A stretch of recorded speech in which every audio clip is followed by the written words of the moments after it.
안녕하세요, 김민우입니다. 수능 완성 실전 1회 이어서 문학을 좀 보겠습니다. 앞서 말했듯이 올해 이제 수능 완성에 대한 얘기를 하면서 예를 들면 1회, 2회 이렇게 순서대로 작년 25년 수능 완성도 같이 올려놓을까 생각이에요.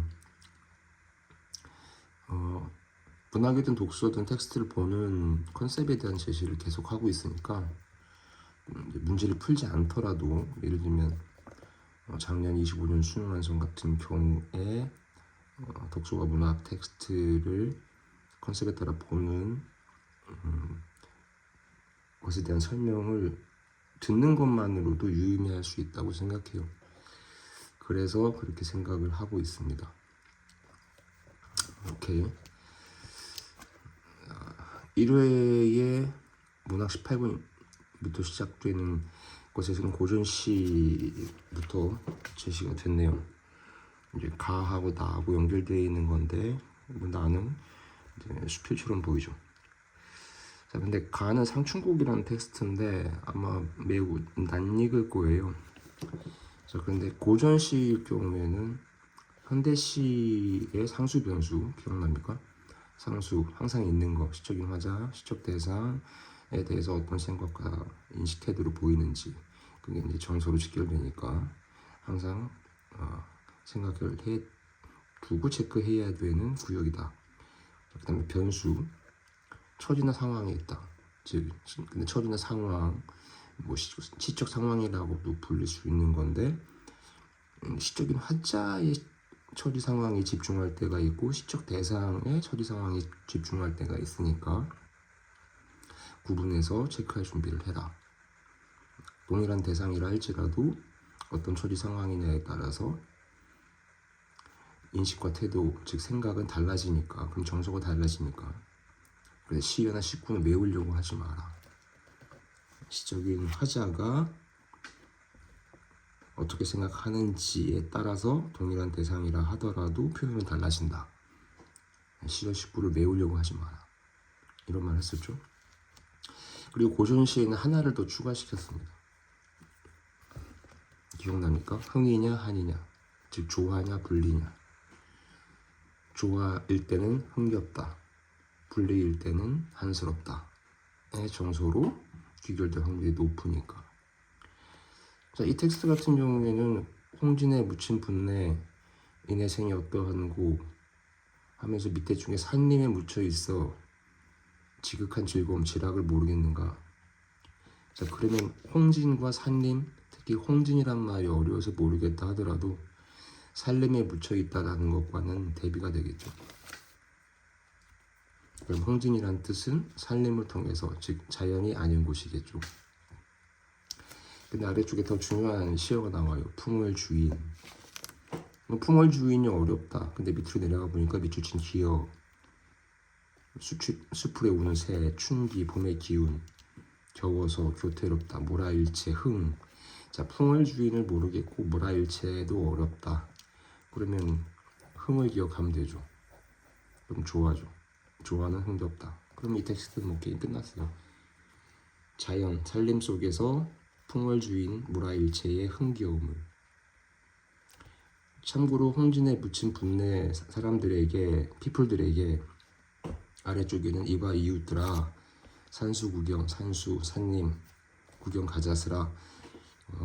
참고로 구체적인 청자를 등장시키긴 했지만 이 사람들이 뭐 그래 어쩌자 저쩌자라는 대꾸는 없어요. 그럼 소위 말해서 말을 건네는 형식을 취하고 있지만 대화는 아닌 거죠. 그리고 밑줄 친 니은, 아래쪽으로 밑줄 친 디귿 위에 시냇가에 혼자, 그리고 마지막 부분에 공명도 날거리고 부기도 날거린다. 청풍명을, 청풍, 단표노왕 다 적어도 산림 쪽이겠죠. 풍월주인에서 자연과 모라일체. 아모타, 이 말 안 들었더리. 더 좋은 거 없잖아. 흥. 뭐 이러면 이 테스트 게임 끝난 거예요. 자, 나 텍스트는 역시 수필도 시와 빈번하게 엮이는 이유는 정서를 표현한다는 데 있어서는 동일하기 때문이다. 그러니까 수필 텍스트에서도 필자, 즉 시적인 화자에 해당하는 사람이 자신의 생각을 드러내고 있는 구역에는 체크할 준비를 해라 라고 말했잖아요. 나 정업원동 창덕궁 서쪽 아래 밑줄친 리을 금천유 위에 올라갔다가 보고 기쁜 마음으로 뭐 이런 건 체크해야죠. 어렵진 않지만 아마 무릉도원이 여기서 멀지 않나 보군. 뭐 무릉도원 몰라? 어쨌든 기쁘게 하는 거예요. 나는 기쁜 마음으로 그를 따라갔다. 무릉동 또 지난 글씨체. 어쨌든 필자 시적인 화자에 해당하는 내가 기쁘다고 생각되는 거. 나는 감탄하며.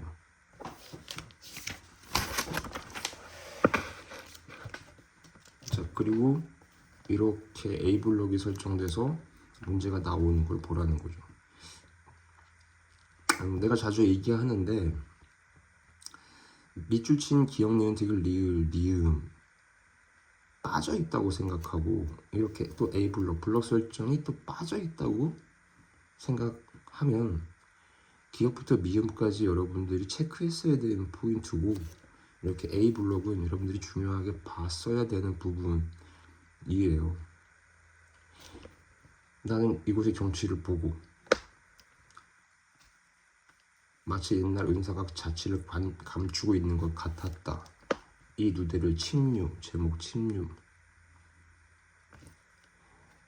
오로지 숨기는 것만을 최선을 삼지 말고 덕을 성취시키는 데 힘쓰길 바라겠네. 다시 말해 남에게 베풀 수 있는 것을 자꾸 막아서 그것을 혼자만 즐기려고 한다면 이 역시 애석한 슬픈 일세. 공자가 말하기를 예를 들어서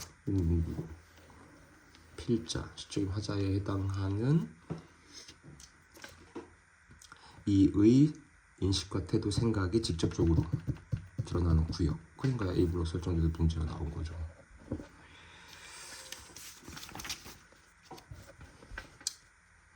자, 24번부터는 고전 소설입니다. 얘도 창선감의록이라고 하는 건데 제목은 낯설지 않은 걸 거예요. 자, 그런데 일단 여기에서 내가 중략 부분 줄거리 쪽에 블록 설정을 해놨어요. 이유는 뭐 중략 전후는 중요하다. 중략 전 문제 풀이에 필요한 구간에서 스탑. 문제 풀 때 필요한 내용 생략된 부분이지만 줄거리도 주고 다시 문제 풀 때 필요한 부분부터 중략 이하에 시작하니까 중략 전후는 중요하다 이렇게 말했는데 그것도 그거지만 중략 부분 줄거리에 화진에 대한 심씨의 박대는 심해지고 화추는 요사한 조씨를 부인으로 맞이한다. 조씨는 범한과 내통, 요사를 몰랐다. 그럼 조씨는 내통했다. 계략을 세운다. 계략, 내통, 이건 알겠죠? 그러니까 요사는 그런 캐릭터예요. 내통하고 계략을 세워서 누군가에게 안 좋은 일을 꾸미려고 하는 캐릭터인 거죠. 그리고 범한은 유급을 시켜 화진을 죽이려. 범한과 내통한 조씨, 범한은 화진을 죽이려. 이렇게 인물에 대한 캐릭터, 즉 심리 태도가 성격에 드러난 부분이라서 블록 설정을 특별히 해둔 거예요. 소설은 고전이든 현대 소설이든 캐릭터, 심리 태도가 서사, 스토리를 이끌어간다고 했잖아요. 그래서 블록 설정을 한 겁니다. 그 다음에 두 번째, 왼쪽 부분에 밑줄 친 기억, 사정, A 블록. 효자의 재앙이 이로부터 끝없이 이어지니 조물주는 또 무슨 마음이란 말인가. 밑줄 친 니은, 당부, 앞에 진심을 다해. 다시 오른편, B 블록. 말이 너무 지독하고 참혹해서 화옥이 누구의 눈앞에 나타났으나 아들 화추는 의 꿈에 나와 감화시키지는 못했고 조물주가 난양의 혀는 잘났으나 범한의 손목은 자르지 범한. 주기로 했던 캐릭터. 서술자의 목소리가 드러난 부분에 블록 써있죠. 그리고 그 전후에 등장인물들의 캐릭터 심리 태도가 드러난 부분. 내가 무슨 말 하려고 하는지 기억나는가? 자, 밑줄친 기억, 사정, 니은, 당부, 오른편, 고소장, 아래쪽에 밑줄친 디귿, 잔치, 그 밑에 또 이어서 고소장, 니을, 편고, 화지는 휘말린 것을 알아차리고 마음속 깊이 말하 고통, 화지는 고통, 심리 태도 나타난 구역에 밑줄친 니을, 편고. 즉 밑줄친 부분 문제건 블록 설정돼 있는 문제건 고전소설이든 현대소설이든 다 무엇의 다름 아니다. 서사적 기능 문제와 다름 아니다. 전후에 등장한 심리 태도에 주력해라. 그게 서사적 기능 문제를 처리하는 기본이다. 자, 그 다음에 오른편 부분에서 일단 어휘풀이는 반드시 체크해라 라는 말 기억나죠? 어휘풀이는 아는 게 제시되어 있어도 다시 봐라. 자, 그리고 특히 여기에 또 박스 친 이유는 인물 이름이 동일한데도 다르게 부르고 있는 것에 주의해라. 그러니까 헷갈리지 말라고 다시 준 거예요. 죽은 아우, 화우, 화춘, 화진, 아버지 화우, 형우, 화진, 화옥의 아들, 화진, 형우. 이렇게 동일 인물인데도 다른 이름, 그걸 어휘풀이 줬다는 거는 헷갈리지 말라는 뜻이에요. 오케이. 자, 28번 때의 현대소설입니다. 자, 앞부분 줄거리 박스 쳤죠. 다시 말하지만 줄거리는 무조건 박스 쳐라 라는 것보다 줄거리 전후는 신경을 쓰되, 이 경우에는 시청 하급 관리로 일하다가 정년 퇴직한 그는, 소설은 서술자 시점부터 시작을 하라고 하잖아요. 어떤 캐릭터에 집중하고 있는지를 판단해야 되기 때문에 서술자 시점 판단할 준비를 해야 된다.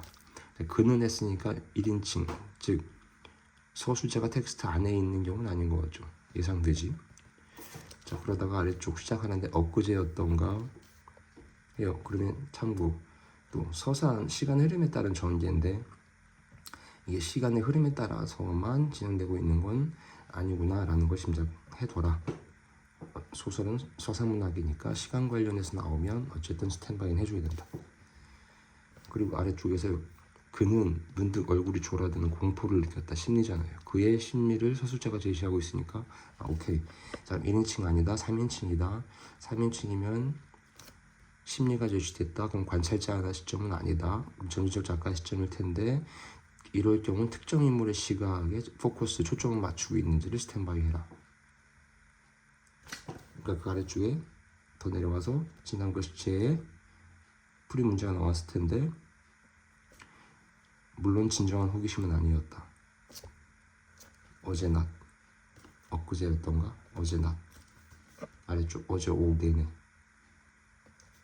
보고자 하는 욕망으로, 그는 보고자 하는 욕망으로 그의 심리 태도.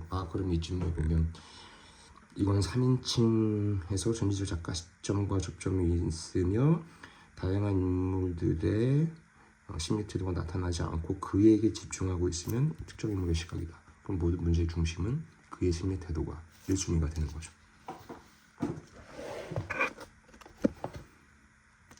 자, 밑줄친 기억, 거울, 제목과 관련된 거예요. 방으로 돌아온 그는 아내의 모습을 빤히 보았다. 그의 시점이니까.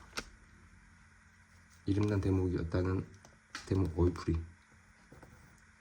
아내의 조부 이야기는 그도 몇 차례인가 대로 알고 있었다. 그의 심리 태도. 그리고 오른편 마지막 부분 역시 밑줄친 디귿, 구리 거울. 자, 그는 느껴졌었다. 밑줄친 디귿, 생각했었다.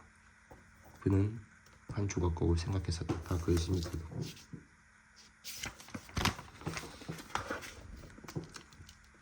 32번 때 시예요. 가는 이제 백석, 역시 익숙한 작품이네요. 자, 시에서는 상수 변수를 생각하라고.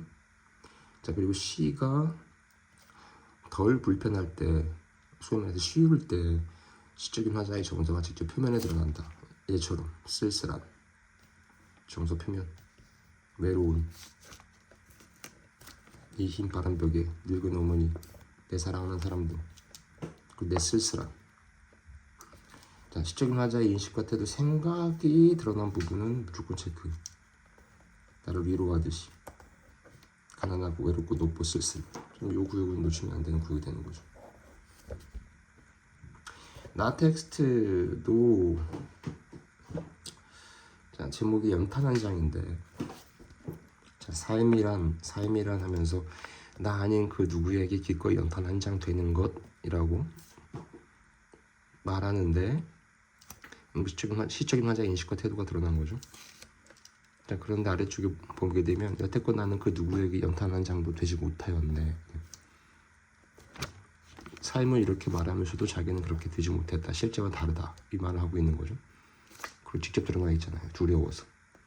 근데 나는 여기서 더 중요한 게, 자, 위쪽에 불이 옮겨 붙었다. 뜨거워진 불, 뜨거운. 불타고 나서 그런 다음에 연탄체는 산산이 으깨지고.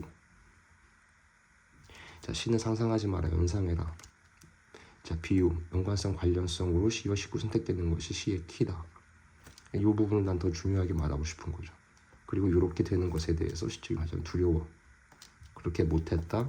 만들 줄 몰랐다. 그 길을 두려워했다. 만들 줄 몰랐다. 그럼 이 텍스트의 정서는 다 드러난 것으로 보입니다. 네, 여기까지 하겠습니다.